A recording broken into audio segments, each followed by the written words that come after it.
le rétropédalage du président de la FIA sur sa réglementation contre les propos grossiers, ou encore le reveal de l'identité visuelle de Cadillac en Formule 1, je te résume en une minute les actus qu'il ne fallait pas louper cette semaine, alors si tu veux plus de contenu, n'hésite pas à t'abonner.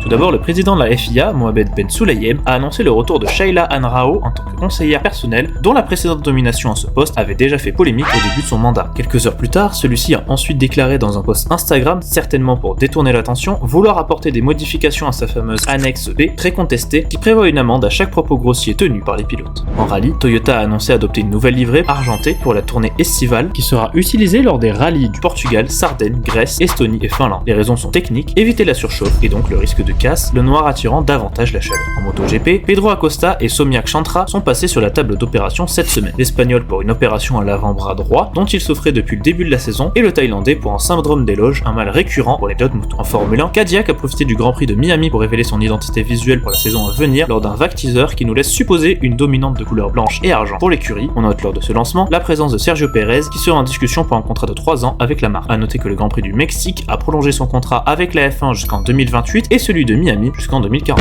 En NASCAR, les juges ont donné tort à Legacy Motor Club qui accusait l'écurie Rick Ware Racing de revenir sur un accord d'achat d'une de ses chartes à hauteur de $45 millions, un montant inédit dans la catégorie.